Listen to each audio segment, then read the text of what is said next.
Olá, tudo bem? Hoje eu estou aqui para conversar com vocês sobre o fenômeno do desamor e o que é o desamor. As pessoas quase todas já experimentaram isso em suas vidas, né? Pelo menos em sua maior parte, de uma forma ou de outra. E hoje nós vamos focar então no desamor entre casais, né? Quando existe uma relação conjugal, uma relação amorosa e o desamor acontece.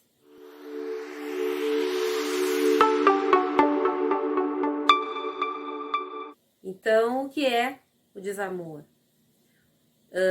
Eu acho que a gente pode chamar de uma queda no sentimento amoroso. Ou então, sendo um pouquinho mais poético, na morte do amor. Esse fenômeno do desamor, ele acaba causando muito medo nas pessoas em geral. Porque se entende, né, que quando existe essa queda no sentimento, né, essa morte do amor, geralmente isso vai acabar em solidão. E as pessoas, em geral, têm muito medo da solidão. Sempre acabam associando a solidão a outros conceitos muito negativos, né? E a muito sofrimento. Eu acho que para que a gente possa entender como que acontece o desamor, é necessário que nós entendamos como que acontece, como que nasce o sentimento amoroso, né? Do amor romântico, que é o que nós estamos conversando hoje. Nós temos outros vídeos no canal que falam bastante sobre isso, esse é um tema que eu gosto bastante de trazer e percebo que as pessoas têm muito interesse. E hoje eu vou falar um pouquinho novamente sobre isso, para que a gente possa contextualizar e entender o que é o desamor. O processo amoroso, né, de apaixonamento, né, quando se inicia uma relação amorosa, tem muito do inconsciente nesse sentimento que começa, que desperta, né? E tudo que tem no nosso inconsciente são coisas que não podemos controlar, emoções, sentimentos que não temos controle, porque não conhecemos, são inconscientes. E a escolha amorosa, ela está recheada desses impulsos do inconsciente. Então, quando escolhemos alguém para amar, para formar um casal, muitas vezes nós nos iludimos de que essa escolha é consciente, né? De que estamos escolhendo a pessoa mais bonita, mais inteligente, mais estável ou bem-sucedida. Mas, na verdade, o que tem por trás disso, na maior parte das vezes, é muito instinto, questões que foram vivenciadas na infância, que estão sendo projetadas novamente na vida adulta, resquícios, né, da relação com a pessoa que desempenhou a função materna ou função paterna também. Então, nessa escolha amorosa, na maior parte das vezes, muito pouco nós conseguimos escolher de verdade, né? O nosso inconsciente que escolhe. E aí a relação amorosa, ela se constrói em cima desse tipo de sentimentos, né, e emoções e de muita fantasia, porque acabamos projetando no outro, na pessoa que amamos ou que nos apaixonamos, muitas coisas do nosso inconsciente e muitas expectativas que temos de estar vivenciando uma relação muitas vezes ideal, que nós sabemos que não existe, né? Mas que as pessoas acabam criando essa expectativa e que em algum momento acabamos caindo na realidade e percebendo que aquela pessoa que está do nosso lado não é perfeita e está longe de ser aquilo que idealizamos em algum momento. Então, esse fenômeno do desamor, acho que dá para chamar de um fenômeno, um processo, porque é algo gradativo, acontece muitas vezes em razão disso, né? De uma decepção amorosa, de idealizarmos alguém e esse alguém, em algum momento, parecer que não está correspondendo às nossas expectativas, né? Não está sendo aquele que idealizamos. Muitas vezes, no início das relações, e naquele período principalmente no qual as pessoas estão apaixonadas, nos parece que a pessoa com quem estamos corresponde às nossas idealizações, às nossas expectativas. Porque o sujeito que está apaixonado, ele racionaliza muito pouco, né? Ele, na verdade, não enxerga com muita clareza as coisas. E as pessoas, em geral, sabem disso. O senso comum já tem essa noção, né? De que o indivíduo apaixonado, ele não consegue pensar e usar muito a razão. Ele acaba não enxergando as coisas como elas realmente são, mas como ele sente, como ele gostaria que fosse. Então, quando as relações elas andam um pouco mais, né? Quando o tempo passa e esse apaixonamento acaba se desfazendo, né? E vai acabando com o tempo e vai dando lugar para outros sentimentos. Pode acontecer o sentimento de amor e outras vezes alguns outros sentimentos. As pessoas acabam tendo uma noção mais real do seu cônjuge, do seu par amoroso.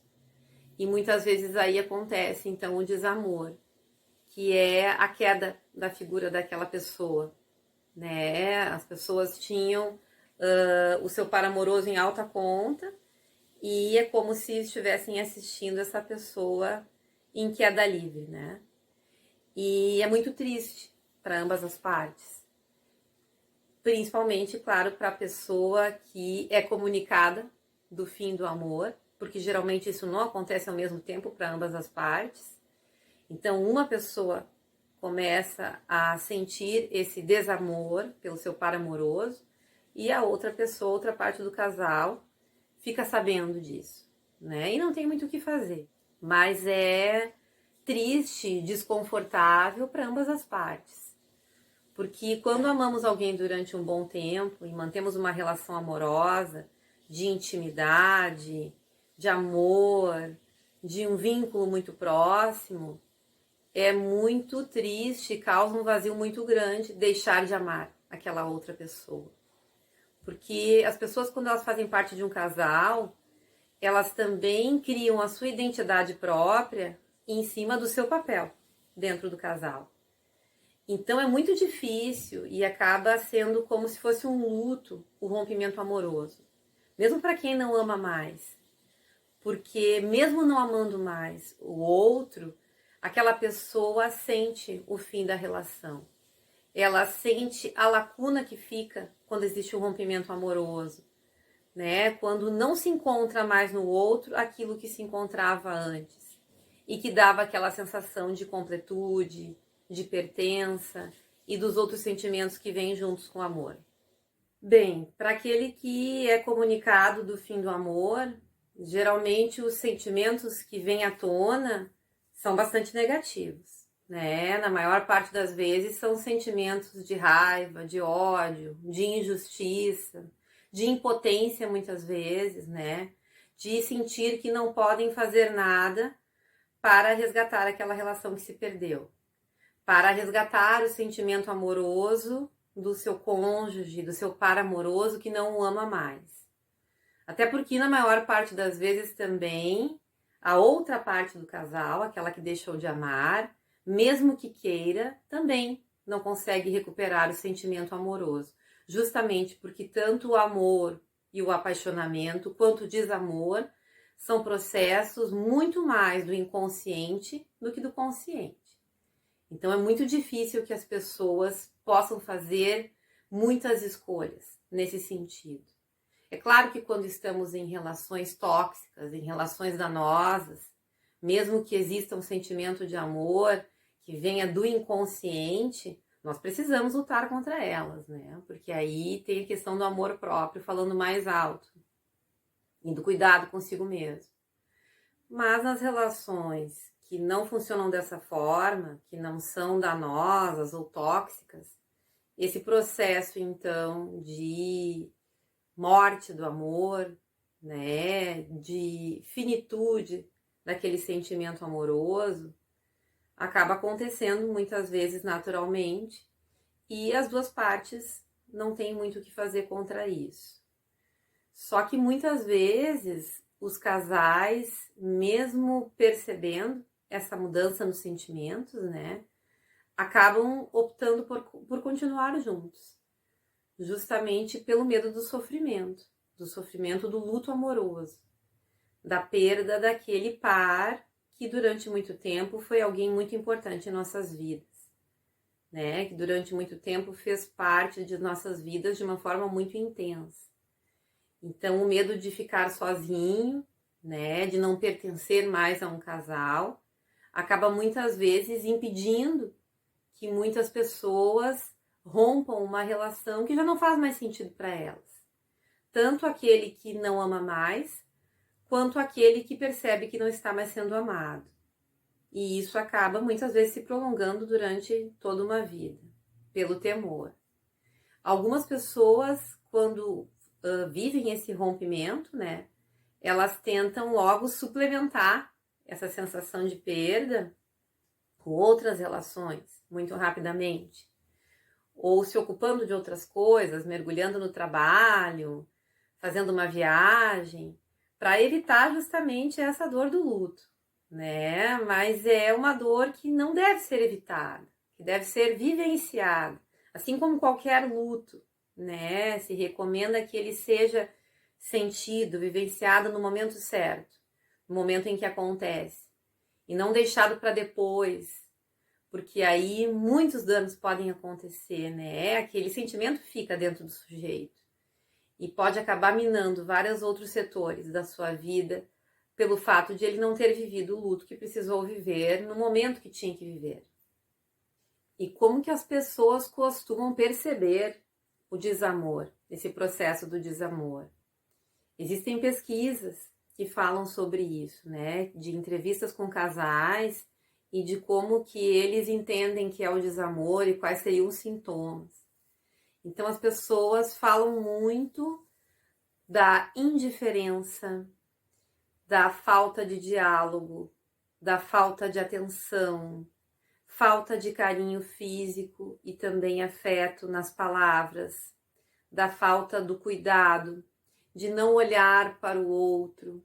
Também associam o desamor a criticar as características que sabemos que o outro tem e esperar mudanças em relação ao seu cônjuge, que sabemos que não faz parte de sua personalidade.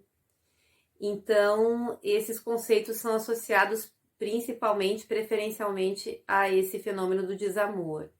Tanto para aquele que entende que não ama mais o seu parceiro, como para aquele que percebe que não está mais sendo amado. E as pessoas perguntam muito como evitar isso, né? Tem como evitar o desamor? Existem maneiras de fazer com que o amor perdure mais? Na verdade, se nós formos pensar que é muito da ordem do inconsciente, muito difícil que nós possamos deliberadamente fazer com que um amor perdure. Mas existem formas, sim, de cultivar sentimentos que já existiam, né? De cultivar relações que ainda mantêm o interesse do casal, que geram bons momentos e, consequentemente, sensações de prazer, de interesse, né? Que é o cuidado de um com o outro, que é um diálogo aberto, no qual, de fato, o casal se escuta, olha um para o outro, que é o respeito mútuo, né? E principalmente no sentido de aceitar que o seu cônjuge tem vida própria, tem interesses próprios diferentes dos seus. E principalmente a sensação de liberdade de escolha, né? De entender que se está naquela relação porque se quer, porque existe desejo de estar. Então, talvez esses aspectos sejam bastante importantes para evitar que esse processo de desamor aconteça. Mas eu acredito que eles apenas colaborem, né? Eles não são determinantes, porque muitas vezes alguns casais se dão muito bem, mas se tornam apenas amigos, né? E aquele amor romântico acaba desaparecendo mesmo com o cuidado mútuo, né? E com o carinho de ambas as partes. Bom, e o que fazer quando o desamor acontece e quando se percebe? Aí é muito importante que o casal sinta, então, que possa fazer essa escolha, né, de romper, se entender que é o melhor a ser feito. O casal também tem o direito de continuar junto, né, mesmo que não exista mais sentimento amoroso de uma das partes. Isso é uma decisão que o casal vai tomar, ou individualmente, alguma das partes pode não tolerar, né, essa situação. Mas é muito importante que as pessoas entendam que têm escolhas. E é importante também entender que se o rompimento acontecer, mesmo que a dor seja muito aguda no início, vai passar, né? E as pessoas sempre acabam reconstruindo as suas vidas, salvo raríssimas exceções. E que, mesmo que pareça, né, que no momento inicial é muito difícil reconstruir a própria vida, encontrar prazer novamente nas coisas, as pessoas acabam sim readquirindo esse prazer, essa vontade de continuar vivendo. Muitas vezes um tempo sozinhas e redescobrindo a si mesmas, outras vezes se ligando a outras pessoas, fazendo parte de um novo casal e talvez encontrando novamente o sentimento amoroso e ficando satisfeitos novamente com suas relações, ou até mais satisfeitos do que na relação anterior. Então é importante que as pessoas tenham em mente que talvez seja melhor se permitir, então, romper muitas vezes, quando a coisa está realmente intolerável, né? E fazer aí tentativas de se sentir melhor. Bom, esse então foi nosso vídeo de hoje. Espero que vocês tenham gostado, espero ter ajudado de alguma forma e nos vemos no próximo vídeo. Um grande abraço!